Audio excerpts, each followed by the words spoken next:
ಈ ನ್ಯೂಸ್ ಟಿವಿಗೆ ಸ್ವಾಗತ. ನಾನು ಶಿರೀಷಾ. ಮೊದಲಿಗೆ ಹೆಡ್ಲೈನ್ಸ್. ಮಂಗಳವಾರ ಸಂಜೆ ಚಿಕ್ಕಬಳ್ಳಾಪುರದಲ್ಲಿ ಸುರಿದ ಬಿರುಗಾಳಿ ಸಹಿತ ಧಾರಾಕಾರ ಮಳೆ, ಮುರಿದು ಬಿದ್ದ ಲೈಟ್ ಕಂಬಗಳು, ಕೆಲವೆಡೆ ತೋಟಗಾರಿಕಾ ಬೆಳೆಗಳು ಹಾನಿ. ಅನೈತಿಕ ಚಟುವಟಿಕೆಗಳ ತಾಣವಾದ ನಾಡ ಕಚೇರಿ ನೂತನ ಕಟ್ಟಡ 2 ಕಿಲೋಮೀಟರ್ ದೂರದ ನಿರ್ಜನ ಪ್ರದೇಶದಲ್ಲಿ ನಿರ್ಮಾಣ, ಸಾರಿಗೆ ವ್ಯವಸ್ಥೆ ಇಲ್ಲ, ಮೂಲಭೂತ ಸೌಲಭ್ಯಗಳು ಇಲ್ಲ. ಯುಗಾದಿ ಪ್ರಯುಕ್ತ ಹೈನೋದ್ಯಮ ರೈತರಿಗೆ ಕೋಚಿಮಲ್ನಿಂದ ಸಿಹಿ ಸುದ್ದಿ, ಪ್ರತಿ ಲೀಟರ್ ಹಾಲಿಗೆ 2 ರೂಪಾಯಿ ಹೆಚ್ಚಳ. ರಂಜಾನ್ ಹಬ್ಬದ ಪ್ರಯುಕ್ತ 1,000 ಬಡ ಕುಟುಂಬಗಳಿಗೆ ಆಹಾರ ಕಿಟ್ ವಿತರಿಸಿದ ಭಗತ್ ಸಿಂಗ್ ಚಾರಿಟಬಲ್ ಟ್ರಸ್ಟ್ ಅಧ್ಯಕ್ಷ ಸಂದೀಪ್ ಬಿ ರೆಡ್ಡಿ. ಸ್ವಯಂ ಉದ್ಯೋಗದ ಕೌಶಲಗಳನ್ನು ರೂಢಿಸಿಕೊಳ್ಳಲು ಮಕ್ಕಳ ಸಂಖ್ಯೆ ಸಹಕಾರಿ ಸಂಪನ್ಮೂಲ ಸಮನ್ವಯಾಧಿಕಾರಿ ವೆಂಕಟರಾಮಪ್ಪ.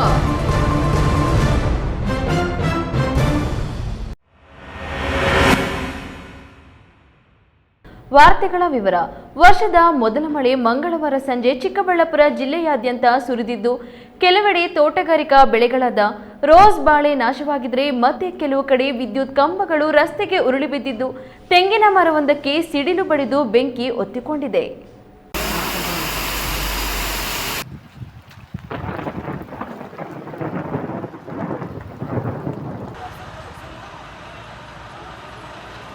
ಚಿಕ್ಕಬಳ್ಳಾಪುರ ಜಿಲ್ಲೆಯ ಬಹುತೇಕ ತಾಲೂಕುಗಳಲ್ಲಿ ಮಂಗಳವಾರ ಸಂಜೆ ಬಿರುಗಾಳಿ ಸಹಿತ ಆಲಿಕಲ್ಲು ಮಳೆಯಾಗಿದ್ದು, ಹಲವು ತೋಟಗಳು ನೆಲಕಚ್ಚಿವೆ. ಚಿಕ್ಕಬಳ್ಳಾಪುರ ತಾಲೂಕಿನ ದಿಬ್ಬೂರು ಸಮೀಪದ ರಾಯಪ್ಪನಹಳ್ಳಿಯಲ್ಲಿ ಗಂಗರಾಜು ಎಂಬುವರಿಗೆ ಸೇರಿದ ಸುಮಾರು 1 ಎಕರೆ ರೋಸ್ ತೋಟ ಸಂಪೂರ್ಣವಾಗಿ ನಾಶವಾಗಿದೆ.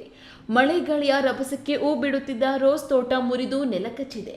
ಯುಗಾದಿ ಹಬ್ಬದ ವೇಳೆ ಹೂಗಳಿಗೆ ಉತ್ತಮ ಬೇಡಿಕೆ ಬಂದಿದ್ದು, ಇದನ್ನೇ ನಂಬಿಕೊಂಡು ವ್ಯವಸಾಯ ಮಾಡುತ್ತಿದ್ದ ರೈತರಿಗೆ ಬರಸಿಡಿಲಿನಂತೆ ಮಳೆ ಅಪ್ಪಳಿಸಿದ್ದು, ಸುಮಾರು 1 ಎಕರೆ ತೋಟದಲ್ಲಿ ಬೆಳೆದು ನಿಂತಿದ್ದ ರೋಸ್ ತೋಟ ನೆಲಕಚ್ಚಿದ್ದು ತುಂಬಾ ನಷ್ಟವಾಗಿದೆ ಎನ್ನುತ್ತಾರೆ ರೈತ ಗಂಗರಾಜು.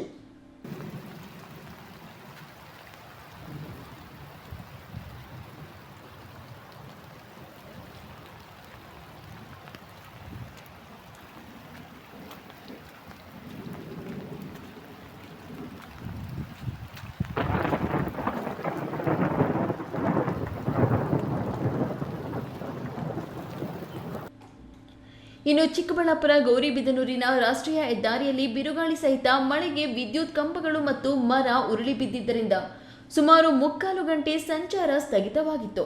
ಬೆಸ್ಕಾಂ ಇಲಾಖೆಯವರು ನಂತರ ವಿದ್ಯುತ್ ಕಂಬಗಳನ್ನು ತೆರವುಗೊಳಿಸಿದ್ರು. ಇನ್ನು ಈ ನಡುವೆ ಶಿಡ್ಲಘಟ್ಟ ನಗರದ 5ನೇ ವಾರ್ಡ್ನ ಶರಾಫ್ ರಸ್ತೆಯಲ್ಲಿನ ತೆಂಗಿನ ಮರವೊಂದಕ್ಕೆ ಸಿಡಿಲು ಬಡಿದ ಪರಿಣಾಮ ಬೆಂಕಿ ಹೊತ್ತಿಕೊಂಡಿದ್ದು, ಅಗ್ನಿಶಾಮಕ ದಳದವರು ಬಂದು ಬೆಂಕಿಯನ್ನ ನಂದಿಸಿದ್ದಾರೆ. ಇನ್ನು ಬಿಟ್ಟು ಮಳೆ ಸುರಿಯುತ್ತಲೇ ಇದೆ. ಈ ನ್ಯೂಸ್ ಬ್ಯೂರೋ, ಚಿಕ್ಕಬಳ್ಳಾಪುರ.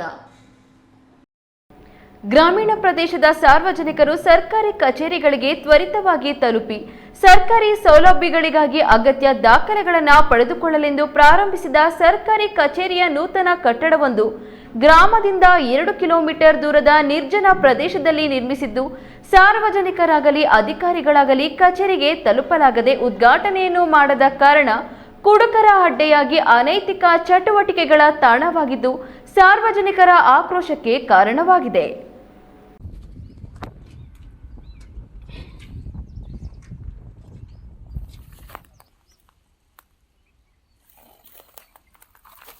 ಹೌದು, ಗುಡಿಬಂಡೆ ತಾಲೂಕಿನ ಸೋಮೇನಹಳ್ಳಿ ಗ್ರಾಮವು ತಾಲೂಕು ಕೇಂದ್ರದಿಂದ ಸುಮಾರು 20 ಕಿಲೋಮೀಟರ್ ದೂರವಿದ್ದು, ಸುತ್ತಮುತ್ತಲಿನ ಹಳ್ಳಿಗಳ ಗ್ರಾಮಸ್ಥರಿಗೆ ಸಾರಿಗೆ ಸಮಸ್ಯೆ ಸೇರಿದಂತೆ ಆರ್ಥಿಕವಾಗಿ ಹೊರೆಯಾಗದಂತೆ ಸರ್ಕಾರ ಸೋಮೇನಹಳ್ಳಿ ಗ್ರಾಮವನ್ನು ಹೋಬಳಿ ಕೇಂದ್ರವನ್ನಾಗಿಸಿದ್ದು, ಇಲ್ಲಿ ಖಾಸಗಿ ಕಟ್ಟಡದಲ್ಲಿ ನಾಡ ಕಚೇರಿಯನ್ನು ಸ್ಥಾಪಿಸಿ ಜನರಿಗೆ ಅಗತ್ಯ ಸೇವೆ ಕಲ್ಪಿಸುತ್ತಿದ್ದು, ಕಳೆದ 5 ವರ್ಷಗಳ ಹಿಂದೆ ಸರ್ಕಾರದ ಅನುದಾನದಲ್ಲಿ ನೂತನ ಉಪ ತಹಸೀಲ್ದಾರ್ ಕಚೇರಿ ಹಾಗೂ ನಾಡ ಕಚೇರಿ ಕಟ್ಟಡ ನಿರ್ಮಾಣಕ್ಕೆ ಭೂಮಿ ಪೂಜೆ ನೆರವೇರಿಸಿ ನೂತನ ಕಟ್ಟಡವನ್ನು ಸಹ ನಿರ್ಮಾಣ ಮಾಡಲಾಗಿದೆ. ಇನ್ನು ನಾಡ ಕಚೇರಿಗೆ ಸ್ವಂತ ಕಟ್ಟಡ ಇರಬೇಕೆಂಬ ಉದ್ದೇಶದಿಂದ ಜಂಬಿಗೆ ಮರದಹಳ್ಳಿ ಗ್ರಾಮದ ಸರ್ವೆ ನಂಬರ್ 23ರಲ್ಲಿ ಸುಮಾರು 20 ಲಕ್ಷಕ್ಕೂ ಹೆಚ್ಚು ಅನುದಾನದಲ್ಲಿ ಕಳೆದ 5 ವರ್ಷಗಳ ಹಿಂದೆ ನಾಡ ಕಚೇರಿ ಕಟ್ಟಡ ನಿರ್ಮಿಸಿದ್ದಾರೆ. ಜೊತೆಗೆ ಮೂಲ ಸೌಕರ್ಯಗಳಾದ ನೀರಿನ ವ್ಯವಸ್ಥೆ, ವಿದ್ಯುತ್ ವ್ಯವಸ್ಥೆ ಹಾಗೂ ಶೌಚಾಲಯ ವ್ಯವಸ್ಥೆಯನ್ನು ಸಹ ಕಲ್ಪಿಸಲಾಗಿದ್ರು ಅವೆಲ್ಲ ಈಗ ಹಾಳಾಗಿವೆ.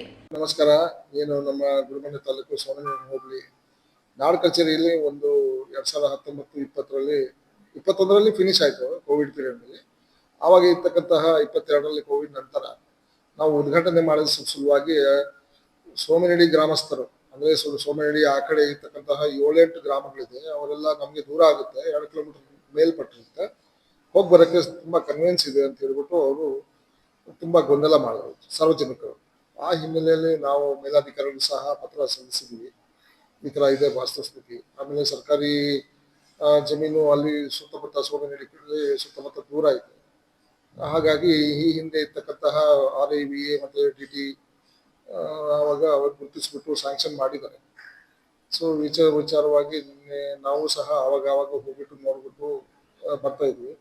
ಸೊ ಈ ವಿಚಾರವಾಗಿ ಇವತ್ತು ದಿವಸ ನಾವು ಅಲ್ಲಿ ಸ್ಟಾಫಲ್ಲಿ ಒಬ್ಬನ ನೈಟ್ ಮಲಗಿಸ್ಬೇಕು ಅಂತ ಹೇಳ್ಬಿಟ್ಟು ಒಂದು ತೀರ್ಮಾನ ಮಾಡಿಬಿಟ್ಟು ನಾಡ ಕಚೇರಿಯಲ್ಲಿ ದೊರೆಯುವ ಜಾತಿ ಮತ್ತು ಆದಾಯ ಪ್ರಮಾಣ ಪತ್ರ, ನಿವಾಸ ಪ್ರಮಾಣ ಪತ್ರ, ಕೃಷಿ ಸಂಬಂಧಿಸಿದ ಸೇವೆಗಳು, ಸಾಮಾಜಿಕ ಭದ್ರತಾ ಯೋಜನೆಗಳು, ಭೂ ದಾಖಲೆಗಳು ಸೇರಿ ಅನೇಕ ಯೋಜನೆಗಳ ಸೇವೆಗಳನ್ನು ಪಡೆಯಲು ಶಾಲಾ ಮಕ್ಕಳು, ವೃದ್ಧರು, ಅಂಗವಿಕಲರು ಸೇರಿದಂತೆ ವಿವಿಧ ವಯೋಮಾನದವರು ಆಗಮಿಸುತ್ತಾರೆ. ಆದರೆ ಸೂಕ್ತ ವಾಹನದ ವ್ಯವಸ್ಥೆ ಇಲ್ಲದ ಕಡೆ ಅವೈಜ್ಞಾನಿಕವಾಗಿ ಅಧಿಕಾರಿಗಳು ಕಟ್ಟಡ ನಿರ್ಮಿಸಿರುವುದರಿಂದ, ಅಲ್ಲಿ ಯಾವುದೇ ಸೌಲಭ್ಯಗಳು ಇಲ್ಲದಿರುವುದರಿಂದ ಅಧಿಕಾರಿಗಳು ಸಹ ನೂತನ ಕಟ್ಟಡಕ್ಕೆ ಕಚೇರಿಯನ್ನು ಸ್ಥಳಾಂತರಿಸಲು ಮನಸ್ಸು ಮಾಡುತ್ತಿಲ್ಲ. ಇನ್ನು ನೂತನ ಕಟ್ಟಡವು ನಿರ್ಜನ ಪ್ರದೇಶದಲ್ಲಿರುವುದರಿಂದ ಸಾರ್ವಜನಿಕರು ಯಾರು ಇತ್ತ ಸುಳಿಯುವುದಿಲ್ಲ. ಹಾಗಾಗಿ ಅನೈತಿಕ ಚಟುವಟಿಕೆಗಳ ತಾಣವಾಗಿದ್ದು, ಸರ್ಕಾರದ ಅನುದಾನದಲ್ಲಿ ನಿರ್ಮಾಣವಾದ ಕಟ್ಟಡವು ಮದ್ಯ ವ್ಯಸನಿಗಳ ತಾಣವಾಗಿದ್ದು, ಕಟ್ಟಡದ ಸುತ್ತ ಬಿದ್ದಿರುವ ಮದ್ಯದ ಬಾಟಲಿಗಳೇ ಸಾಕ್ಷಿಯಾಗಿವೆ.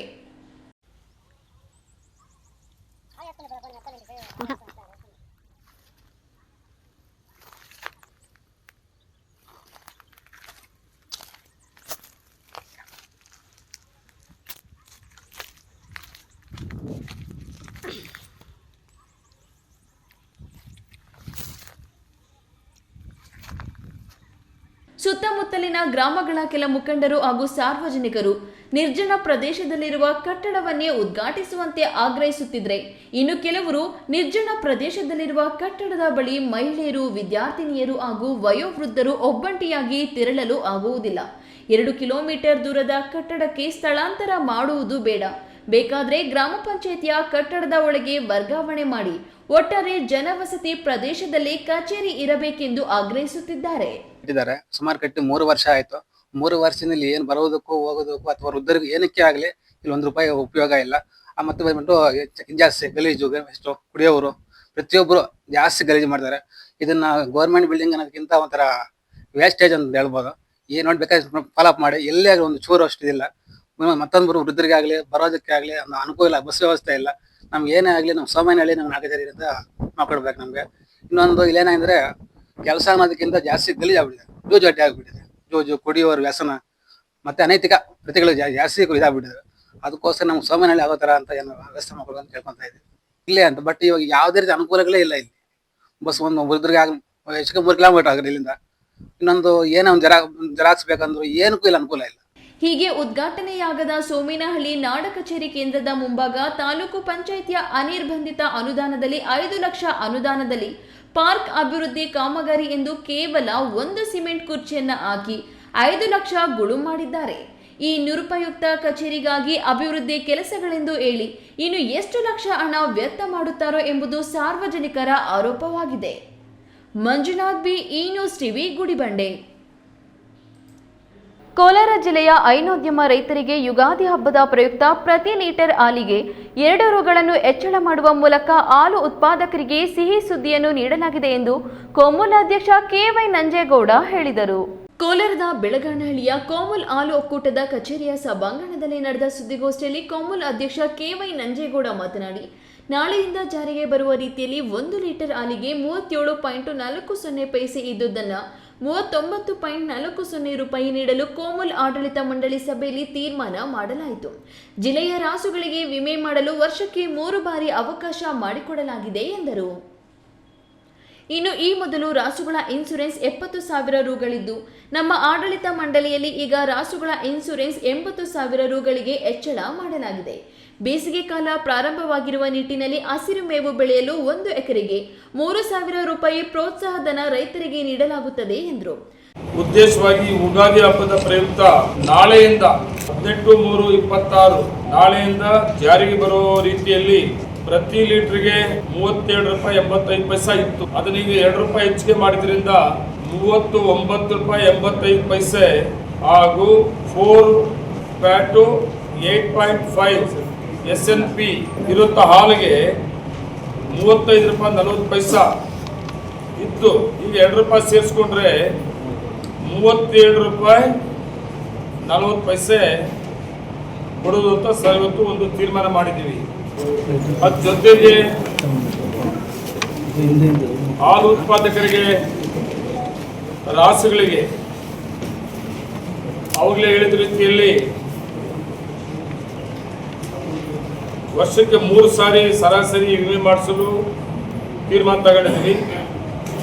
26-27ನೇ ಸಾಲಿಗೆ 70,000 ಇದ್ದು 80,000 ಕ್ಲೈಮ್ ಆಗುವ ರೀತಿಯಲ್ಲಿ ಇವತ್ತು ತೀರ್ಮಾನ ಆಗಿದೆ. ಸುದ್ದಿಗೋಷ್ಠಿಯಲ್ಲಿ ಕೋಮು ನಿರ್ದೇಶಕರಾದ ಡಾಕ್ಟರ್ ಅನುಮೇಶ್, ಚೆಲುವನಹಳ್ಳಿ ನಾಗರಾಜ್, ಮಹಾಲಕ್ಷ್ಮಿ ಪ್ರಸಾದ್ ಬಾಬು, ಕೆಕೆ ಮಂಜು, ಮಹಮ್ಮದ್ ಶರೀಫ್, ಕೋಮಲ್ ವ್ಯವಸ್ಥಾಪಕ ನಿರ್ದೇಶಕ ಡಾಕ್ಟರ್ ಗೋಪಾಲಮೂರ್ತಿ ಇತರರು ಇದ್ದರು. ಸತೀಶ್, ಈ ನ್ಯೂಸ್ ಟಿವಿ, ಕೋಲಾರ. ಇದೀಗ ವಿರಾಮದ ನಂತರ ಈ ನ್ಯೂಸ್ ಟಿವಿ ಮುಂದುವರಿಯುತ್ತದೆ. Looking for the perfect place for your child's bright future? Welcome to Dolphins Group of Educational Institutions, where excellence begins from the very first step. Our new Montessori program designed to nurture young minds with care and creativity. With experienced faculty, safe and reliable transport facilities, and separate secure hostel accommodation, we ensure comfort, safety, and quality education at every stage. From foundational learning to higher education, we build confidence, character, and success. Dolphins Group of Educational Institutions, empowering young minds. Admissions open now. ಖ್ಯಾತ ಶಸ್ತ್ರಚಿಕಿತ್ಸಾ ತಜ್ಞ doctor Prashant ಮೂರ್ತಿ ಸಾರಥ್ಯದಲ್ಲಿ ಆರಂಭಗೊಂಡಿದೆ ಅತ್ಯಾಧುನಿಕ ಸೌಲಭ್ಯಗಳನ್ನು ಒಳಗೊಂಡ ದಿನದ 24 ಗಂಟೆಗಳ ಕಾಲ ಕಾರ್ಯನಿರ್ವಹಿಸುತ್ತಿರುವ ಅಭಯ ಆಸ್ಪತ್ರೆಯಲ್ಲಿ ಎಲ್ಲಾ ರೀತಿಯ ಚಿಕಿತ್ಸೆಗಳು ಲಭ್ಯ. ಗುಣಮಟ್ಟದ ಆರೋಗ್ಯ ಸೇವೆಯನ್ನು ಕೈಗೆಟುಕುವ ದರದಲ್ಲಿ ಒದಗಿಸುವುದು ನಮ್ಮ ಧ್ಯೇಯ. ಚಿಕ್ಕಬಳ್ಳಾಪುರ ಜಿಲ್ಲೆಯಲ್ಲಿ ಆರಂಭಗೊಂಡಿರುವ ಈ ಆಸ್ಪತ್ರೆಯಲ್ಲಿ ಈ ಕೆಳಕಂಡ ಚಿಕಿತ್ಸೆಗಳು ಲಭ್ಯ: ತುರ್ತು ಸೇವೆ, ಜನರಲ್ ಮೆಡಿಸಿನ್, ಜನರಲ್ ಸರ್ಜರಿ, ಮಕ್ಕಳ ತಜ್ಞ ವೈದ್ಯರ ಸೇವೆ, ಎಂಡೋಸ್ಕೋಪಿ, ಮೂಳೆ ರೋಗ ತಜ್ಞರ ಸೇವೆ, ಸ್ತ್ರೀರೋಗ ತಜ್ಞರ ಸೇವೆ, gastro enterology, CT scanning, ultrasound ಹಾಗೂ ಪ್ರಯೋಗಾಲಯ ಸೇವೆಗಳು ಲಭ್ಯವಿದೆ. ಭಾರತದ ಪ್ರತಿಷ್ಠಿತ ದ್ವಿಚಕ್ರ ವಾಹನಗಳಲ್ಲಿ ಒಂದಾದ ಹೀರೋ ಬೈಕ್ಗಳು ಚಿಕ್ಕಬಳ್ಳಾಪುರ ಜಿಲ್ಲೆಯಲ್ಲಿ ಲಭ್ಯ. ಉದ್ಯಮಿ ಅಧಿಕೃತ ಡೀಲರ್ ಲಕ್ಷ್ಮೀನಾರಾಯಣ್ ಸಾರಥ್ಯದಲ್ಲಿ ಆರಂಭವಾಗಿರುವ ಶೋರೂಮ್ ಹಲವು ವೈಶಿಷ್ಟ್ಯತೆಗಳಿಂದ ಕೂಡಿದೆ. ಹೀರೋ ಕಂಪನಿಯ ಬೈಕ್ಗಳ ಅಧಿಕೃತ ಮಾರಾಟಗಾರರು ಮತ್ತು ಸರ್ವಿಸ್ ಸೆಂಟರ್ ಸೇವೆಗಳು ಚಿಕ್ಕಬಳ್ಳಾಪುರದಲ್ಲಿ ಈಗ ಲಭ್ಯ. ವಿಳಾಸ: ವಿಶಾಲ್ ಮಾರ್ಟ್ ಮುಂಭಾಗ, ಬೇಬಿ ರಸ್ತೆ, ಚಿಕ್ಕಬಳ್ಳಾಪುರ. ವಿರಾಮದ ನಂತರ ಈ ನ್ಯೂಸ್ ಟಿವಿಗೆ ಸ್ವಾಗತ. ಬಿಜೆಪಿ ಮುಖಂಡ ಹಾಗೂ ಭರತ್ ಚಾರಿಟಬಲ್ ಟ್ರಸ್ಟ್ ಅಧ್ಯಕ್ಷ ಸಂದೀಪ್ ಬಿ ರೆಡ್ಡಿ ಅವರು ರಂಜಾನ್ ಹಬ್ಬದ ಅಂಗವಾಗಿ ಮಂಗಳವಾರ ಚಿಕ್ಕಬಳ್ಳಾಪುರ ನಗರದ ಮದೀನಾ ಶಾದಿ ಮಹಲ್ನಲ್ಲಿ ನಗರ ಸುಮಾರು 1,000 ಬಡ ಕುಟುಂಬಗಳಿಗೆ ಆಹಾರ ಪದಾರ್ಥಗಳ ಕಿಟ್ ವಿತರಣೆ ಮಾಡಿದರು.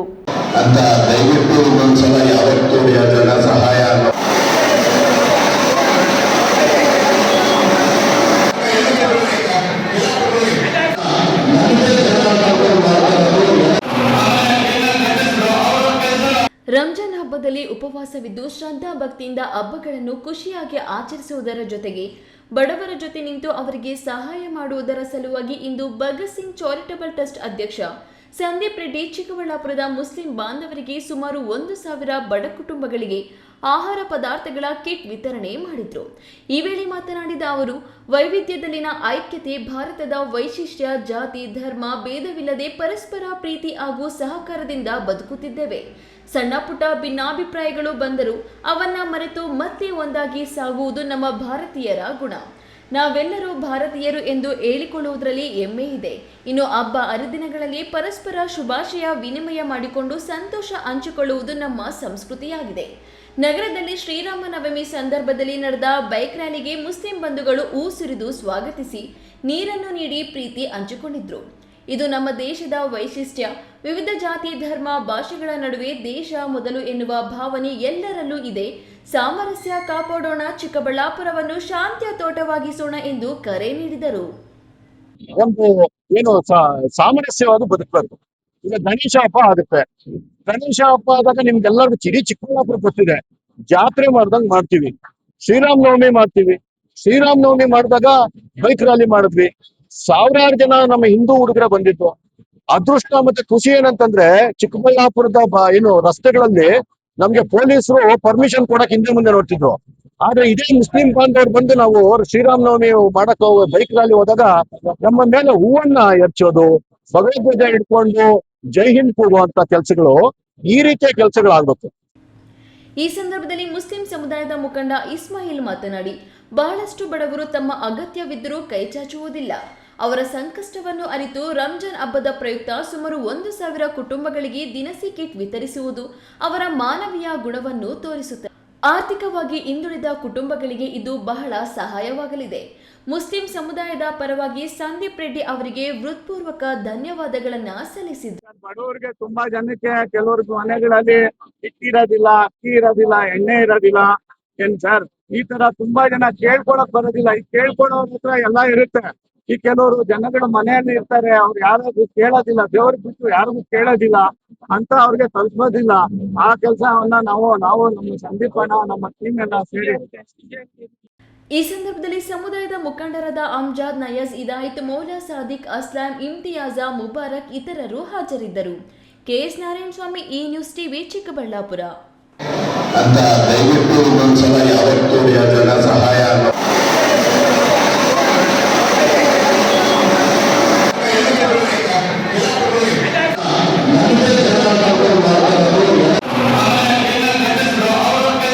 ಶಾಲೆಗಳಲ್ಲಿ ಮಕ್ಕಳ ಸಂತೆ ಮಾಡುವುದರಿಂದ ಮಕ್ಕಳಲ್ಲಿ ವ್ಯಾವಹಾರಿಕ ಜ್ಞಾನ, ವ್ಯಾಪಾರ ಲಾಭ ನಷ್ಟದ ಜ್ಞಾನ ತಿಳಿಯಲಿದೆ. ಸ್ವಯಂ ಉದ್ಯೋಗದ ಕೌಶಲಗಳನ್ನು ರೂಢಿಸಿಕೊಳ್ಳಲು ಮಕ್ಕಳ ಸಂತೆ ಸಹಕಾರಿ ಎಂದು ಕ್ಷೇತ್ರ ಸಂಪನ್ಮೂಲದ ತಾಲೂಕು ಸಮನ್ವಯ ಅಧಿಕಾರಿ ವೆಂಕಟರಾಮಪ್ಪ ತಿಳಿಸಿದರು.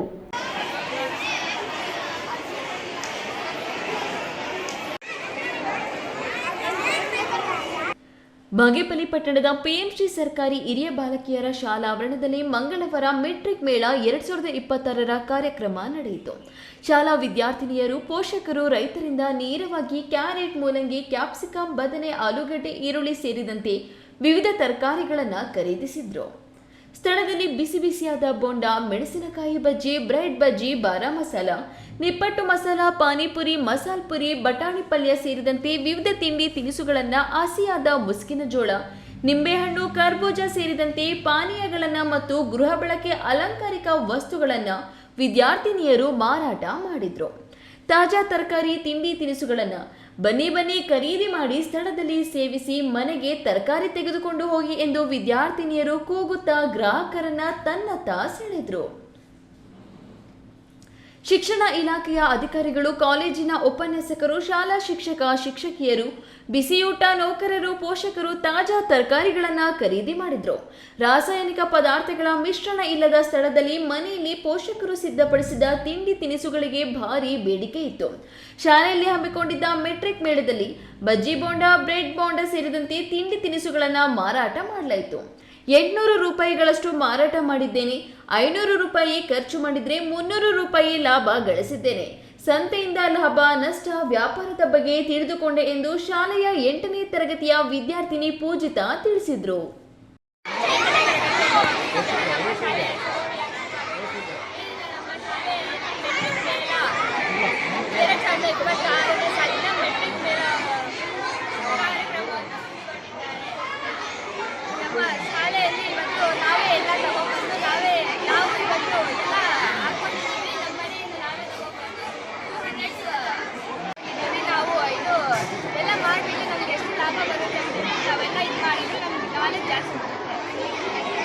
ಕ್ಷೇತ್ರ ಸಂಪನ್ಮೂಲದ ತಾಲೂಕು ಸಮನ್ವಯ ಅಧಿಕಾರಿ ವೆಂಕಟರಾಮಪ್ಪ ಮಾತನಾಡಿ, ಶಾಲೆಗಳಲ್ಲಿ ಮಕ್ಕಳ ಸಂತೆ ಮಾಡುವುದರಿಂದ ಮಕ್ಕಳಲ್ಲಿ ವ್ಯಾವಹಾರಿಕ ಜ್ಞಾನ, ವ್ಯಾಪಾರ ಲಾಭ ನಷ್ಟದ ಜ್ಞಾನ ತಿಳಿಯಲಿದೆ.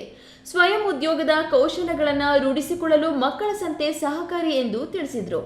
ಕಾರ್ಯಕ್ರಮದಲ್ಲಿ ಸರ್ಕಾರಿ ನೌಕರರ ಸಂಘದ ಅಧ್ಯಕ್ಷ, ಶಾಲಾ ಮುಖ್ಯ ಶಿಕ್ಷಕ ಆರ್ ಹನುಮಂತರೆಡ್ಡಿ, ಶಿಕ್ಷಣ ಅಧಿಕಾರಿಗಳಾದ ಮಂಜುನಾಥ್, ಶಿವಪ್ಪ, ಕುಶಲ್ ಕುಮಾರ್, ನಜರುದ್ದೀನ್, ಶಾಲಾ ಶಿಕ್ಷಕಿಯರಾದ ಪ್ರಭಾವತಮ್ಮ, ಧರ್ಮಪುತ್ರಿ, ಪದ್ಮಾವತಿ, ಪದ್ಮಜ, ರಜನಿ, ಕೋದಂಡರಾಮರೆಡ್ಡಿ ಮತ್ತಿತರರು ಇದ್ದರು.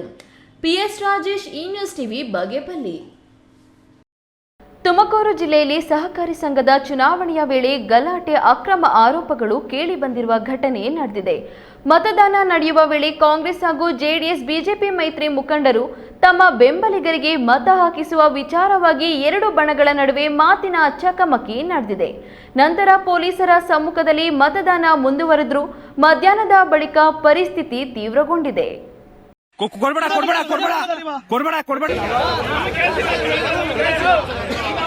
ತುಮಕೂರು ಜಿಲ್ಲೆ ಕುಣಿಗಲ್ ತಾಲೂಕಿನ ಸಂತೆ ಮಾವತ್ತೂರು ಪ್ರಾಥಮಿಕ ಕೃಷಿ ಪತ್ತಿನ ಸಹಕಾರ ಸಂಘದಲ್ಲಿ ನಿರ್ದೇಶಕರ ಸ್ಥಾನಕ್ಕೆ ನಡೆದ ಚುನಾವಣೆಯಲ್ಲಿ ಗಲಾಟೆ ನಡೆದಿದೆ. ಒಟ್ಟು 24 ಮಂದಿ ಅಭ್ಯರ್ಥಿಗಳು ಕಣಕ್ಕಿಳಿದಿದ್ದು, ಮತದಾನ ಪ್ರಾರಂಭವಾದ ಕೆಲವೇ ಹೊತ್ತಿನಲ್ಲಿ ರಾಜಕೀಯ ಕಾವು ಹೆಚ್ಚಾಗಿದೆ. ಈ ನಡುವೆ ಖಾಸಗಿ ವ್ಯಕ್ತಿಯೊಬ್ಬ ಮತಪತ್ರಗಳನ್ನು ಅಕ್ರಮವಾಗಿ ಮತಪೆಟ್ಟಿಗೆಯಲ್ಲಿ ಹಾಕಲು ಯತ್ನಿಸಿದ ಘಟನೆ ಬೆಳಕಿಗೆ ಬಂದಿದೆ. ಬೂತ್ ಏಜೆಂಟ್ ಇದನ್ನ ಗಮನಿಸಿ ಆರೋಪಿಯನ್ನು ಮತಪತ್ರಗಳೊಂದಿಗೆ ಹಿಡಿದಿದ್ದಾನೆ. ಆದರೆ ಆರೋಪಿಯಾಗಿದ್ದ ಶಿವಕುಮಾರ್ ಸ್ಥಳದಿಂದ ಪರಾರಿಯಾಗಿದ್ದಾನೆ. ಘಟನೆ ತಿಳಿಯುತ್ತಿದ್ದಂತೆ ಜೆಡಿಎಸ್ ಹಾಗೂ ಬಿಜೆಪಿ ಮುಖಂಡರು ಮತ್ತು ಸ್ಥಳೀಯರು ಮತಗಟ್ಟೆಗೆ ನುಗ್ಗಿ ಚುನಾವಣಾ ಅಧಿಕಾರಿಯನ್ನು ತರಾಟೆಗೆ ತೆಗೆದುಕೊಂಡಿದ್ದಾರೆ.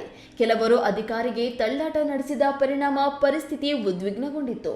ಸ್ಥಿತಿ ಹದಗೆಡುತ್ತಿದ್ದಂತೆ ಡಿವೈಎಸ್ಪಿ ಪುರುಷೋತ್ತಮ್ ನೇತೃತ್ವದಲ್ಲಿ ಪೊಲೀಸರು ಸ್ಥಳಕ್ಕೆ ಆಗಮಿಸಿ ಪರಿಸ್ಥಿತಿಯನ್ನ ನಿಯಂತ್ರಣಕ್ಕೆ ತರುವಲ್ಲಿ ಹರಸಾಹಸ ಪಟ್ಟರು.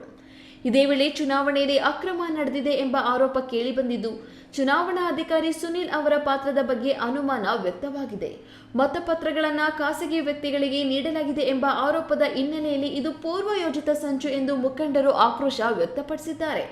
ಜೆಡಿಎಸ್ ಮುಖಂಡ ಬಿಎನ್ ಜಗದೀಶ್ ಮಾತನಾಡಿ, ಈ ಅಕ್ರಮಕ್ಕೆ ಶಾಸಕರೇ ನೇರ ಹೊಣೆ ಎಂದು ಗಂಭೀರ ಆರೋಪ ಮಾಡಿದ್ದಾರೆ.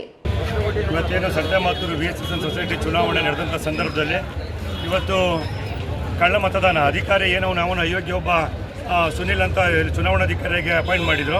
ಇದು ಅಪಾಯಿಂಟ್ ಮಾಡಿಸ್ಕೊಂಬಂದಿದ್ದು ಶಾಸಕರು ಕುಂಭಕ್ಕೂ ಸರ್ಕಾರ ಇದೆ ಅಂದ್ಬಿಟ್ಟು ಶಾಸಕರು ಮಾಡಬಾರ್ದು ಅನಾಚಾರಗಳನ್ನ ತಾಲೂಕಲ್ಲಿ ಮಾಡಲಿಕ್ಕೆ ಕೊಟ್ಟಿರುವಂಥದ್ದು. ಶಾಸಕರು ಕುಂಭಕ್ಕಿಂದ ಇವತ್ತು ಅಯೋಗ್ಯ ಒಬ್ಬ ಅವನ ಹಿಂದೆ ರಾಮನಗರದಲ್ಲಿದ್ದ ಅಲ್ಲೂ ಇದೇ ರೀತಿ ಚುನಾವಣೆ ಅಕ್ರಮ ಮಾಡಿ, ಹಾಸನದಲ್ಲಿದ್ದರೂ ಚುನಾವಣೆ ಅಕ್ರಮ ಮಾಡಿ ಇವನು ಅಯೋಗ್ಯನ ಕುಣೂರು ತಾಲೂಕಿಗೆ ಹಾಕ್ಸ್ಕೊಂಬಂದು ಇಂಥ ಮಹಾನ್ ಪುರುಷನ್ನ ಈ ತಾಲೂಕಿನ ಶಾಸಕರು ಇವ್ರ ಜೊತೆಗೆ ಅಕ್ರಮ ಮಾಡಲಿಕ್ಕೆ ಇವತ್ತು ಕುಣಿಗಲ್ ತಾಲೂಕಿಗೆ ಹಾಕ್ಸ್ಕೊಂಬಂದೆ. ಇವತ್ತು ಚುನಾವಣಾಧಿಕಾರಿನೇ ನೇರವಾಗಿ ಶಾಮೀಲಾಗಿ ಏನು ಕಾಂಗ್ರೆಸ್ ಅಭ್ಯರ್ಥಿಗಳ ಪರ. ಇನ್ನೊಂದೆಡೆ DYSP Om Prakash, CPI Naveen Gowda, Turuvekere CPI Lohith ಹಾಗೂ ಕುಣಿಗಲ್ ಸಿಪಿಐ ಮಾದ್ಯಾ ನಾಯಕ್ ಸ್ಥಳದಲ್ಲಿ ಬಿಗಿ ಭದ್ರತೆ ಒದಗಿಸಿದ್ದು ಪರಿಸ್ಥಿತಿಯನ್ನ ಹತೋಟಿಗೆ ತಂದಿದ್ದಾರೆ. ನಂತರ ಪೊಲೀಸರು ಚುನಾವಣಾ ಅಧಿಕಾರಿ ಸುನಿಲ್ ಅವರನ್ನು ವಶಕ್ಕೆ ಪಡೆದುಕೊಂಡು ವಿಚಾರಣೆ ನಡೆಸುತ್ತಿದ್ದಾರೆ. ಈ ಸಂಬಂಧ ಹುಲಿಯೂರು ದುರ್ಗ ಪೊಲೀಸ್ ಠಾಣೆಯಲ್ಲಿ ಪ್ರಕರಣ ದಾಖಲಾಗಿದ್ದು ತನಿಖೆ ಮುಂದುವರೆದಿದೆ. ತಿಮ್ಮಯ್ಯ, ಈ ನ್ಯೂಸ್ ಟಿವಿ, ತುಮಕೂರು. ಮುಖ್ಯಮಂತ್ರಿ ಸಿದ್ದರಾಮಯ್ಯ ಮಂಡಿಸಿದ ಬಜೆಟ್ನಲ್ಲಿ ಜಿಲ್ಲೆಯ ನೀರಾವರಿಗೆ ಯಾವುದೇ ಯೋಜನೆಗಳನ್ನು ಪ್ರಕಟಿಸಿಲ್ಲ. ಉಭಯ ಜಿಲ್ಲೆಗಳ ಜನಪ್ರತಿನಿಧಿಗಳು ಸರ್ಕಾರದ ಮೇಲೆ ಒತ್ತಡ ತರುವ ಕೆಲಸ ಮಾಡಿಲ್ಲ.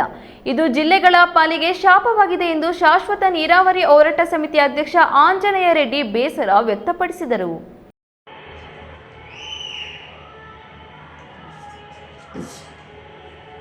ಕೋಲಾರದ ಪತ್ರಕರ್ತರ ಭವನದಲ್ಲಿ ನಡೆದ ಸುದ್ದಿಗೋಷ್ಠಿಯಲ್ಲಿ ಶಾಶ್ವತ ನೀರಾವರಿ ಹೋರಾಟ ಸಮಿತಿ ಅಧ್ಯಕ್ಷ ಆಂಜನೇಯ ರೆಡ್ಡಿ ಮಾತನಾಡಿ, ಎಚ್ಎನ್ ವ್ಯಾಲಿ ಮತ್ತು ಕೆಸಿ ವ್ಯಾಲಿ ನೀರು ಅಪಾಯಕಾರಿ ಎಂಬ ವಿಜ್ಞಾನಿಗಳು ಮತ್ತು ವಿವಿಧ ಸರ್ಕಾರಿ ಸಂಸ್ಥೆಗಳ ವರದಿಗಳನ್ನು ಲಘುವಾಗಿ ಪರಿಗಣಿಸಿರುವ ಕಂದಾಯ ಸಚಿವ ಕೃಷ್ಣ ಬೈರೇಗೌಡ ಅವರ ನಡೆಯೂ ಸರಿಯಲ್ಲ. ವ್ಯಾಲಿ ನೀರಿನಿಂದ ಅಪಾಯವಿಲ್ಲ ಎಂಬ ಸಮರ್ಥನೆಯೇ ದುರಂತ. ಅವರು ಅನುಭವಿಸುತ್ತಿರುವ ಅಧಿಕಾರಕ್ಕೆ ಕೋಲಾರ ಜಿಲ್ಲೆಯ ಜನರ ಆಶೀರ್ವಾದ ಕಾರಣ ಎಂಬುದನ್ನ ಮರೆತಿದ್ದಾರೆ. ನೀರಾವರಿ ಯೋಜನೆಗೆ ಕೃಷ್ಣ ಬೈರೇಗೌಡ ಅವರ ಪಾತ್ರ ಶೂನ್ಯವಾಗಿದೆ. ನೀರಾವರಿ ಹೋರಾಟದ ಬಗ್ಗೆ ಎಲ್ಲೂ ಚಕಾರ ಎತ್ತದ ಕೃಷ್ಣ ಬೈರೇಗೌಡ ಅವರು ವಿಧಾನಸಭೆಯಲ್ಲಿ ನೀಡಿದ ಹೇಳಿಕೆಗಳು ಯೋಗ್ಯವಾದುದಲ್ಲ ಎಂದು ಲೇವಡಿ ಮಾಡಿದರು. ಕ್ಷೇತ್ರದ ಕೊತ್ತೂರು ಮಂಜುನಾಥ್ ಅವರ ಪ್ರಶ್ನೆಗೆ ಉತ್ತರವಾಗಿ ಇಲ್ಲ, ಇದರಲ್ಲಿ 24 TMC ಇಲ್ಲ 8 TMC ನೀರಿರೋದು ಅಂತ ಹೇಳಿ ಉತ್ತರ ಕೊಟ್ಟರು. ಅವತ್ತೂ ಕೃಷ್ಣ ಬೈರೇಗೌಡರು ಒಂದು ಮಾತನ್ನು ಮಾತಾಡಲಿಲ್ಲ. ಅದಾದ ನಂತರ ಎತ್ತಿನ ಹೊಳೆಯಲ್ಲಿ ಬ್ರಹ್ಮಾಂಡ ಭ್ರಷ್ಟಾಚಾರ ನಡೆದಿದೆ, ಕರ್ಮಕಾಂಡ ನಡೆದಿದೆ ಅಂತ ಹೇಳಿ CAG ವರದಿ ಬಿಡುಗಡೆ ಆಯಿತು. ಕಳೆದ ವಿಧಾನಸಭಾ ಅಧಿವೇಶನದಲ್ಲಿ ಮಂಡಿಸಿದ್ರು ಸರ್ಕಾರ. ಅವತ್ತೂ ಸಹ ಕೃಷ್ಣ ಬೈರೇಗೌಡರು ಏನಪ್ಪಾ ನಮ್ಮ ಜಿಲ್ಲೆಗಳು 15-20 ವರ್ಷದಿಂದ ಜಾತಕ ಪಕ್ಷಿಗಳ ತರ ಕಾಯ್ತಿದಾರಲ್ಲ, ಅದರಲ್ಲಿ ಇಷ್ಟು ಮೋಸ ಆಗ್ತಿದೆಯಲ್ಲ ಅಂತ ಹೇಳಿ ಅವ್ರು ಯಾವತ್ತೂ ಮಾತಾಡಲಿಲ್ಲ. ತ್ಯಾಜ್ಯ ನೀರು ಬಳಸಿ ಬೆಳೆಯುತ್ತಿರುವ ತರಕಾರಿಗಳಲ್ಲಿ ವಿಷಕಾರಿ ಅಂಶಗಳಿದ್ದು ಈ ಬಗ್ಗೆ ಸಚಿವರು ಎಂದಿಗೂ ಮಾತನಾಡಿಲ್ಲ. ಎಚ್ಎನ್ ಮತ್ತು ಕೆಸಿ ವ್ಯಾಲಿ ನೀರನ್ನ 3ನೇ ಹಂತದಲ್ಲಿ ಶುದ್ಧೀಕರಣ ಮಾಡದಿದ್ರೆ ಹೋರಾಟವನ್ನು ಮತ್ತಷ್ಟು ತೀವ್ರಗೊಳಿಸುತ್ತೇವೆ. ಕೃಷ್ಣೆಯಿಂದ ಜಿಲ್ಲೆಗೆ ನೀರು ತರುವ ಪ್ರಯತ್ನ ಮಾಡಬೇಕು. 3 ಜಿಲ್ಲೆಗಳ ಜನರು ಎಚ್ಚೆತ್ತುಕೊಳ್ಳಬೇಕು ಎಂದು ಹೇಳಿದರು. ಮುಳಬಾಗಿಲು ಶಾಸಕ ಸಮೃದ್ಧಿ ಮಂಜುನಾಥ್ ನೀರಿನ ಬಗ್ಗೆ ವಿಧಾನಸಭೆಯಲ್ಲಿ ಧ್ವನಿ ಎತ್ತಿದ್ದು, ಇದಕ್ಕೆ ಸಣ್ಣ ನೀರಾವರಿ ಸಚಿವ ಬೋಸರಾಜು ಅವರು 130 ಪುಟಗಳ ಸುಳ್ಳು ಉತ್ತರ ನೀಡಿದ್ದಾರೆ ಎಂದು ಟೀಕಿಸಿದರು. ಸುದ್ದಿಗೋಷ್ಠಿಯಲ್ಲಿ ಶಾಶ್ವತ ನೀರಾವರಿ ಹೋರಾಟ ಸಮಿತಿ ಸಂಚಾಲಕರಾದ ವಿಕೆ ರಾಜೇಶ್, ಒಳಲಿ ಪ್ರಕಾಶ್, ಪ್ರಭಾಕರ್, ವೆಂಕಟ್, ರಾಘವರೆಡ್ಡಿ, ಮಂಜುಳಾ, ಶ್ರೀನಿವಾಸಪ್ಪ ಇದ್ದರು. ಸತೀಶ್, ಈ ನ್ಯೂಸ್ ಟಿವಿ, ಕೋಲಾರ. ಮಾಲೂರಿನಲ್ಲಿ ನಡೆದ ಸರಗಳ್ಳತನ ಪ್ರಕರಣವನ್ನ ಪೊಲೀಸರು ಚಾಕಚಕ್ಯತೆಯಿಂದ ಭೇದಿಸಿದ್ದಾರೆ. ಬಸ್ಗಾಗಿ ಕಾಯುತ್ತಿದ್ದ ಮಹಿಳೆಯ ಕುತ್ತಿಗೆಯಿಂದ ಬಂಗಾರದ ಸರ ಕಸಿದು ಪರಾರಿಯಾಗಿದ್ದ ಇಬ್ಬರು ಆರೋಪಿಗಳನ್ನ ಮಾಲೂರು ಪೊಲೀಸರು ಬಂಧಿಸಿದ್ದಾರೆ.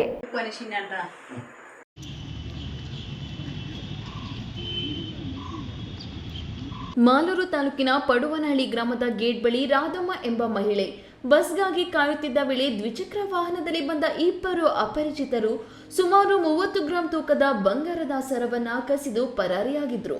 ಈ ಸಂಬಂಧ ಮಾಲೂರು ಪೊಲೀಸ್ ಠಾಣೆಯಲ್ಲಿ ದೂರು ದಾಖಲಾಗಿದ್ದು, ಪೊಲೀಸ್ ಇನ್ಸ್ಪೆಕ್ಟರ್ ರಾಮಪ್ಪ ಗುತ್ತೇರ್ ನೇತೃತ್ವದಲ್ಲಿ ತನಿಖೆ ಆರಂಭಿಸಲಾಯಿತು. ಸಿಸಿಟಿವಿ ದೃಶ್ಯಾವಳಿಗಳ ಪರಿಶೀಲನೆ ಮೂಲಕ ಆರೋಪಿಗಳ ಸುಳಿವು ಪತ್ತೆಯಾಯಿತು. ಉಪ್ಪಾರಹಳ್ಳಿ ಗ್ರಾಮದ ಆನಂದ್ ಹಾಗೂ ದೊಡ್ಡಕುಂತೂರು ಗ್ರಾಮದ ಸುನೀಲ್ ಕುಮಾರ್ ಎಂಬ ಆರೋಪಿಗಳನ್ನ ನಗರದ ವೈಟ್ ಗಾರ್ಡನ್ ಬಳಿ ಬಂಧಿಸಲಾಗಿದೆ. ಬಂಧಿತರಿಂದ ಸುಮಾರು 32 ಗ್ರಾಂ ತೂಕದ 5,40,000 ರು ಮೌಲ್ಯದ ಮಾಂಗಲ್ಯದ ಸರ ಹಾಗೂ ಕೃತ್ಯಕ್ಕೆ ಬಳಸಿದ ದ್ವಿಚಕ್ರ ವಾಹನವನ್ನ ಪೊಲೀಸರು ವಶಕ್ಕೆ ಪಡೆದಿದ್ದಾರೆ. ಇದೇ ವೇಳೆ ವೈಟ್ ಗಾರ್ಡನ್ ಪ್ರದೇಶದ ಮನೆಯೊಂದರಲ್ಲಿ ನಡೆದ 60,000 ರೂಪಾಯಿ ಕಳ್ಳತನ ಪ್ರಕರಣದಲ್ಲಿಯೂ ಆರೋಪಿಗಳು ಭಾಗಿಯಾಗಿರುವುದು ವಿಚಾರಣೆಯಲ್ಲಿ ಬೆಳಕಿಗೆ ಬಂದಿದೆ. ಈ ಸಂಬಂಧ 20,000 ರು ನಗದು ಹಣವನ್ನ ಪೊಲೀಸರು ವಶಪಡಿಸಿಕೊಂಡಿದ್ದಾರೆ. ಶಾಂತಮ್ಮ ಅಂತ ಉಪಯೋಗಕ್ಕೆ ಹೋಗಿ ಮುಗಿಸ್ಕೊಂಡು ವಾಪಸ್ ಬರುವಾಗ ಬಸ್ ಸ್ಟ್ಯಾಂಡಲ್ಲಿ ಇರ್ತಾರೆ, ಯಾರು ಇರೋಲ್ಲ. ಅವಾಗ ಬೈಕಲ್ಲಿ ಹೋಗ್ತಾ ಇರೋದು ಒಬ್ಬರೇ ನಿಂತಿರೋದು ನೋಡ್ಬಿಟ್ಟು ಮುಂದೆ ಅವರು ವಾಪಸ್ ಬಂದ್ಬಿಟ್ಟು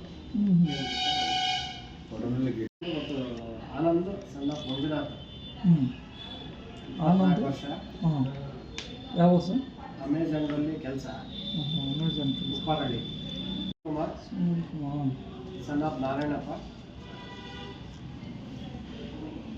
28 ವರ್ಷ, ಏರ್ಟೆಲ್ ವೈಫೈ ಕನೆಕ್ಷನ್ ಅಲ್ಲಿ ಕೆಲಸ.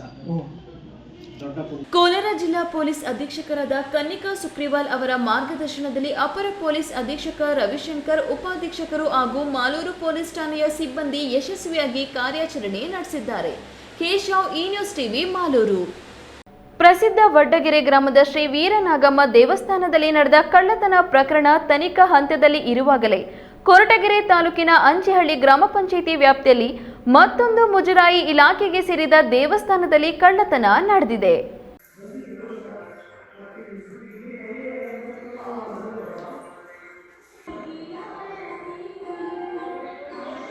ತುಮಕೂರು ಜಿಲ್ಲೆಯ ಪ್ರಸಿದ್ಧ ವಡ್ಡಗೆರೆ ಗ್ರಾಮದ ಶ್ರೀ ವೀರನಾಗಮ್ಮ ದೇವಸ್ಥಾನದಲ್ಲಿ ನಡೆದ ಕಳ್ಳತನ ಪ್ರಕರಣ ತನಿಖಾ ಹಂತದಲ್ಲಿ ಇರುವಾಗಲೇ ಕೊರಟಗೆರೆ ತಾಲೂಕಿನ ಕಸಬಾ ಹೋಬಳಿ ಅಂಚಿಹಳ್ಳಿ ಗ್ರಾಮದ ಆಂಜನೇಯ ಸ್ವಾಮಿ ದೇವಾಲಯದಲ್ಲಿ ಕತ್ತರ್ನ ಕಳ್ಳರು ಹಣ ದೋಚಿ ಪರಾರಿಯಾಗಿದ್ದಾರೆ.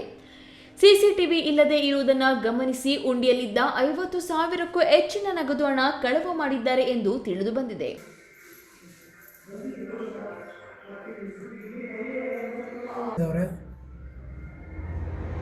ಎಷ್ಟಿತ್ತು ಅಮೌಂಟು?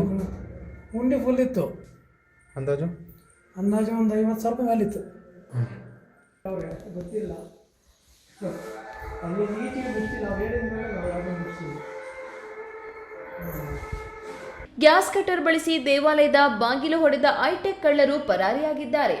ಈ ದೇವಾಲಯದಲ್ಲಿ ಇದು 2ನೇ ಬಾರಿ ಕಳ್ಳತನವಾಗಿರುವ ಬಗ್ಗೆ ಅರ್ಚಕರು ಮಾಹಿತಿ ನೀಡಿದ್ದಾರೆ. ಪೊಲೀಸ್ ಇಲಾಖೆಗೆ ಈ ಹಿಂದೆಯೂ ಕೂಡ ಕಳ್ಳತನವಾಗಿದ್ದ ವೇಳೆ ದೂರು ನೀಡಲಾಗಿತ್ತು ಎಂದು ಅರ್ಚಕರು ಮಾಹಿತಿ ಹಂಚಿಕೊಂಡಿದ್ದಾರೆ.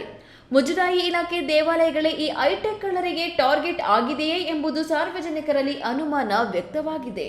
ತಿಮ್ಮಯ್ಯ, ಈ ನ್ಯೂಸ್ ಟಿವಿ, ತುಮಕೂರು. ಇದೀಗ ವಿರಾಮದ ನಂತರ ಈ ನ್ಯೂಸ್ ಟಿವಿ ಮುಂದುವರಿಯುತ್ತದೆ. ಕಷ್ಟಪಟ್ಟು ಹಣ ಕೊಡಿಸಿ ಒಡವೆ ಮಾಡಿಸಿರ್ತೀರಿ. ಮಕ್ಕಳ ಉನ್ನತ ವ್ಯಾಸಕ್ಕೋ, ಅವ್ರ ಮದ್ವೆಗೋ ಅಥವಾ ಯಾವ್ದಾದ್ರೂ ಆರೋಗ್ಯ ಸಮಸ್ಯೆ ಬಂದಾಗ ಹಣ ಬೇಕಾಗತ್ತೆ. ಆ ಚಿನ್ನವನ್ನ ಮಾರೋಕೆ ಅಂತ ಹೋದಾಗ ಬೇಕಾ ಬಿಟ್ಟಿ ಬೆಲೆ ಕೇಳ್ತಾರೆ ಅನ್ನೋ ಚಿಂತೆಲಿದ್ದೀರಾ? ಇನ್ನು ಮುಂದೆ ಆ ಚಿಂತೆ ಮಾಡೋ ಪ್ರಮೇಯನೇ ಇಲ್ಲ. ಹಿಂದೆ ಹಿಂದೂಸ್ತಾನ್ ಗೋಲ್ಡ್ ಕಂಪನಿಗೆ ಬನ್ನಿ. ತಾವು ಅಡ ಇಟ್ಟಿರೋ ಚಿನ್ನವನ್ನ ತಕ್ಷಣ ಬಿಡಿಸಿ ಇಂದಿನ ಆನ್ಲೈನ್ ಬೆಲೆಗೆ ಕೊಂಡ್ಕೊಂಡು ಕೂಡಲೇ ಬಾಕಿ ಹಣವನ್ನ ನಿಮ್ ಕೈ ಕೊಡ್ತಾರೆ. ನಿಮ್ಮ ಕನಸಿನ ಸಾಕಾರಕ್ಕೆ ಜೊತೆ ಆಗ್ತಾರೆ. ಹಿಂದೂಸ್ತಾನ್ ಗೋಲ್ಡ್ ಕಂಪನಿ, ಇದು ನಿಮ್ಮ ಕಂಪನಿ ಅಲ್ಲ, ನಮ್ಮೆಲ್ಲರ ಕಂಪನಿ. ನನ್ನ ಕನಸು ಡಾಕ್ಟರ್ ಆಗೋದು. ಡಾಕ್ಟರ್ ಆಗೋದು ನನ್ನ ಕನಸು. ಮಗಳು ಡಾಕ್ಟರ್ ಆಗ್ಲಿ ಅನ್ನೋದು ನನ್ನ ಕನಸು. ಕನಸು ಎಲ್ಲರಿಗೂ ಇರುತ್ತದೆ. ಮಗನು ಡಾಕ್ಟರ್ ಆಗ್ಬೋದೇನ್ರಿ? ನನ್ನ ಕನಸು ಡಾಕ್ಟರ್ ಆಗೋದು. ಕನಸು ಎಲ್ಲರ ಹಕ್ಕು, ಆದರೆ ಕನಸು ನನಸಾಗಲು ಬೇಕು ನಂಬಿಕೆ, ಛಲ ಮತ್ತು ಪರಿಶ್ರಮ. Neat academy. ವಿರಾಮದ ನಂತರ ಈ ನ್ಯೂಸ್ ಟಿವಿಗೆ ಸ್ವಾಗತ. ಇದೀಗ ಸಂಕ್ಷಿಪ್ತ ಸುದ್ದಿಗಳು. ಬಾಗೇಪಲ್ಲಿ ತಾಲೂಕು ಪತ್ರಕರ್ತರ ಭವನದಲ್ಲಿ ರಾಜ್ಯ ಪತ್ರಕರ್ತರ ಸಂಘದ ಸಂಸ್ಥಾಪಕ ಹಿರಿಯ ಸಾಹಿತಿ ಡಿ.ವಿ. ಗುಂಡಪ್ಪರವರ ಜನ್ಮ ದಿನಾಚರಣೆ ಕಾರ್ಯಕ್ರಮ ಆಚರಿಸಲಾಯಿತು. ಕಾರ್ಯಕ್ರಮದಲ್ಲಿ ತಾಲೂಕು ಪತ್ರಕರ್ತರ ಸಂಘದ ಅಧ್ಯಕ್ಷ ಡಿ.ಎನ್. ಕೃಷ್ಣಾರೆಡ್ಡಿ ಮಾತನಾಡಿ, ಡಿ.ವಿ. ಗುಂಡಪ್ಪರವರು ವಿಚಾರವಾದಿಗಳು, ಸಾಹಿತಿಗಳು, ಲೇಖಕರು ಆಗಿದ್ದಾರೆ. ಇದರ ಜೊತೆಗೆ ಪತ್ರಕರ್ತರಾಗಿ ಸೇವೆ ಸಲ್ಲಿಸಿದ್ದಾರೆ. ಅವರ ಆದರ್ಶಗಳು ಇಂದಿನ ಪತ್ರಕರ್ತರಿಗೆ ಆದರ್ಶವಾಗಬೇಕು ಎಂದರು. ಈ ವೇಳೆ ಪತ್ರಕರ್ತರ ಸಂಘದ ಮಾಜಿ ಅಧ್ಯಕ್ಷ ಬಿ.ಆರ್. ಕೃಷ್ಣ, ಜಿಲ್ಲಾ ಕಾರ್ಯದರ್ಶಿ ಮಂಡಳಿ ಸದಸ್ಯ ಬಿ.ಎಸ್. ಸುರೇಶ್, ಜಿಲ್ಲಾ ಸಂಘದ ನಾಮಿನಿ ಸದಸ್ಯ ಅಶ್ವತ್ಥ ನಾರಾಯಣ, ತಾಲೂಕು ಪ್ರಧಾನ ಕಾರ್ಯದರ್ಶಿ ಸೈಯದ್ ಸಿದ್ದಿಕ್, ಕಾರ್ಯದರ್ಶಿ ಎಸ್.ಎಸ್. ಶ್ರೀನಿವಾಸ್, ಪತ್ರಕರ್ತರಾದ ಅಬ್ದುಲ್ ಕರೀಂ ಸಾಬ್, ಎ.ಜಿ. ನಾರಾಯಣಸ್ವಾಮಿ ಇನ್ನಿತರರು ಇದ್ದರು. ಯುಪಿಎಸ್ಸಿ ಪರೀಕ್ಷೆಯಲ್ಲಿ ದೇಶಕ್ಕೆ 462ನೇ ಹಾಗೂ ರಾಜ್ಯಕ್ಕೆ 7ನೇ ರ್ಯಾಂಕ್ ಪಡೆದು ರಾಜ್ಯ, ಜಿಲ್ಲೆ ಹಾಗೂ ಚಿಂತಾಮಣಿ ತಾಲೂಕಿಗೆ ಕೀರ್ತಿಯನ್ನು ತಂದಿರುವ ಡಾಕ್ಟರ್ ವರುಣ್ ಗೌಡ ಹಾಗೂ ಇವರ ತಂದೆ ತಾಯಿಗೆ ಚಿಂತಾಮಣಿ ತಾಲೂಕು ಕೈವಾರ ಹೋಬಳಿ ಬನಹಳ್ಳಿಯಲ್ಲಿ ಕೆಂಪೇಗೌಡ ಯುವಕರ ಬಳಗದ ಪದಾಧಿಕಾರಿಗಳು ಶಾಲು ಹೊದಿಸಿ ಒಮ್ಮೆಲೆ ಹಾಕಿ ಫಲತಾಂಬೂಲ ನೀಡಿ ಆತ್ಮೀಯವಾಗಿ ಸನ್ಮಾನಿಸಿ ಅಭಿನಂದನೆಗಳನ್ನು ಸಲ್ಲಿಸಿದರು. ಈ ವೇಳೆ ಕೈವಾರ ವಿಎಸ್ಎಸ್ಎನ್ ನಿರ್ದೇಶಕ ಬನಹಳ್ಳಿ ಬಿಜಿ ಮಂಜುನಾಥ ಮಾತನಾಡಿ, ಡಾಕ್ಟರ್ ವರುಣ್ ರವರ ಈ ಸಾಧನೆ ಕೇವಲ ಕುಟುಂಬಕ್ಕೆ ಮಾತ್ರವಲ್ಲದೆ ಇಡೀ ಚಿಂತಾಮಣಿ ತಾಲೂಕು ಹಾಗೂ ರಾಜ್ಯಕ್ಕೆ ಕೀರ್ತಿ ತಂದಿದ್ದು ಇಂದಿನ ಯುವ ಪೀಳಿಗೆಗೆ ಮಾದರಿಯಾಗಿದೆ ಎಂದರು. ಈ ಸಂದರ್ಭದಲ್ಲಿ ಬನಹಳ್ಳಿ ಗ್ರಾಮದ ಒಕ್ಕಲಿಗ ಮುಖಂಡರಾದ B. Nanjundagowda, B V. Ravichandra, B N. Narayanaswamy, Munivenkatareddy, Pradeep, Krishnappa, Arun, Gopamma, B N. Girish, Sonnegowda ಸೇರಿದಂತೆ ಮತ್ತಿತರರು ಇದ್ದರು. ಒಳ ಮೀಸಲಾತಿ ರೋಸ್ಟರ್ ಪದ್ಧತಿಯನ್ನು ವಿರೋಧಿಸಿ ಹಳೆಯ ಮೀಸಲಾತಿಯನ್ನು ಮುಂದುವರಿಸುವಂತೆ ಒತ್ತಾಯಿಸಿ ಬಂಜಾರ, ಭೋವಿ, ಕೊರಮ, ಕೊರಚ, ಚರ್ಮಕಾರ, ಸೂಕ್ಷ್ಮ ಪರಿಶಿಷ್ಟ ಜಾತಿಗಳ ನೇತೃತ್ವದಲ್ಲಿ ಮಾರ್ಚ್ 24ರಂದು ಬೆಂಗಳೂರಿನ ಫ್ರೀಡಂ ಪಾರ್ಕ್ನಲ್ಲಿ ಬೃಹತ್ ಪ್ರತಿಭಟನೆಯನ್ನು ಹಮ್ಮಿಕೊಂಡಿದ್ದು, ಸಮುದಾಯದಿಂದ ಯಶಸ್ವಿಗೆ ಮುಂದಾಗಬೇಕು ಎಂದು ಭೋವಿ ಕ್ಷೇಮಾಭಿವೃದ್ಧಿ ಸಂಘದ ಜಿಲ್ಲಾಧ್ಯಕ್ಷ ಸಿ.ವಿ. ಗೋಪಾಲ್ ಹೇಳಿದರು. ಕೋಲಾರದ ಪತ್ರಕರ್ತರ ಭವನದಲ್ಲಿ ಏರ್ಪಡಿಸಿದ್ದ ಪೂರ್ವಭಾವಿ ಸಭೆಯಲ್ಲಿ ಮಾತನಾಡಿದ ಅವರು, ಹಳೆಯ ಮೀಸಲಾತಿಯ ನಿಯಮ 50% ಅನ್ವಯ ನೇಮಕಾತಿ ಮತ್ತು ಶೈಕ್ಷಣಿಕ ಪ್ರವೇಶ ಪ್ರಕ್ರಿಯೆಯನ್ನು ಮುಂದುವರಿಸುವುದಾಗಿ ರಾಜ್ಯ ಸರ್ಕಾರ ಆದೇಶಿಸಿರುವುದು ಸ್ವಾಗತವಾಗಿದೆ. ತ್ವರಿತವಾಗಿ ನೇಮಕಾತಿ ಅಧಿಸೂಚನೆ ಹೊರಡಿಸಿ ನಿರುದ್ಯೋಗಿಗಳಿಗೆ ಉದ್ಯೋಗ ಒದಗಿಸಬೇಕು ಎಂದರು. ಸುದ್ದಿಗೋಷ್ಠಿಯಲ್ಲಿ ಭೋವಿ ಕ್ಷೇಮಾಭಿವೃದ್ಧಿ ಸಂಘದ ಯುವ ವೇದಿಕೆ ಜಿಲ್ಲಾಧ್ಯಕ್ಷ ಎಲ್.ಜಿ. ಮುನಿರಾಜು, ಬಂಗಾರಪೇಟೆ ತಾಲೂಕು ಅಧ್ಯಕ್ಷ ಕೆ.ಜಿ. ಮಂಜುನಾಥ್, ಕೋಲಾರ ತಾಲೂಕು ಅಧ್ಯಕ್ಷ ಚೆಲುವನಹಳ್ಳಿ ಶ್ರೀನಿವಾಸಪ್ಪ, ಜಿಲ್ಲಾ ಕಾರ್ಯದರ್ಶಿ ಎಂ. ರವಿ, ಜಿಲ್ಲಾ ಉಪಾಧ್ಯಕ್ಷ ಎಸ್. ನಾರಾಯಣ್ ಇನ್ನಿತರರು ಇದ್ದರು. ಕೊನೆಯದಾಗಿ ಮತ್ತೊಮ್ಮೆ ಹೆಡ್ಲೈನ್ಸ್. ಮಂಗಳವಾರ ಸಂಜೆ ಚಿಕ್ಕಬಳ್ಳಾಪುರದಲ್ಲಿ ಸುರಿದ ಬಿರುಗಾಳಿ ಸಹಿತ ಧಾರಾಕಾರ ಮಳೆ, ಮುರಿದು ಬಿದ್ದ ಲೈಟ್ ಕಂಬಗಳು, ಕೆಲವೆಡೆ ತೋಟಗಾರಿಕಾ ಬೆಳೆಗಳು ಹಾನಿ. ಅನೈತಿಕ ಚಟುವಟಿಕೆಗಳ ತಾಣವಾದ ನಾಡ ಕಚೇರಿ ನೂತನ ಕಟ್ಟಡ 2 ಕಿಲೋಮೀಟರ್ ದೂರದ ನಿರ್ಜನ ಪ್ರದೇಶದಲ್ಲಿ ನಿರ್ಮಾಣ, ಸಾರಿಗೆ ವ್ಯವಸ್ಥೆ ಇಲ್ಲ, ಮೂಲಭೂತ ಸೌಲಭ್ಯಗಳು ಇಲ್ಲ. ಯುಗಾದಿ ಪ್ರಯುಕ್ತ ಹೈನೋದ್ಯಮ ರೈತರಿಗೆ ಕೋಚಿಮುಲಿಂದ ಸಿಹಿ ಸುದ್ದಿ, ಪ್ರತಿ ಲೀಟರ್ ಹಾಲಿಗೆ 2 ರೂಪಾಯಿ ಹೆಚ್ಚಳ. ರಂಜಾನ್ ಹಬ್ಬದ ಪ್ರಯುಕ್ತ 1,000 ಬಡ ಕುಟುಂಬಗಳಿಗೆ ಆಹಾರ ಕಿಟ್ ವಿತರಿಸಿದ ಭಗತ್ ಸಿಂಗ್ ಚಾರಿಟಬಲ್ ಟ್ರಸ್ಟ್ ಅಧ್ಯಕ್ಷ ಸಂದೀಪ್ ಬಿ. ರೆಡ್ಡಿ. ಸ್ವಯಂ ಉದ್ಯೋಗದ ಕೌಶಲಗಳನ್ನು ರೂಢಿಸಿಕೊಳ್ಳಲು ಮಕ್ಕಳ ಸಂಖ್ಯೆ ಸಹಕಾರಿ ಸಂಪನ್ಮೂಲ ಸಮನ್ವಯಾಧಿಕಾರಿ ವೆಂಕಟರಾಮಪ್ಪ. ದಿನನಿತ್ಯದ ಸುದ್ದಿ ಸ್ವಾರಸ್ಯಕ್ಕಾಗಿ ತಪ್ಪದೆ ವೀಕ್ಷಿಸಿ ಈ ನ್ಯೂಸ್ ಟಿವಿ.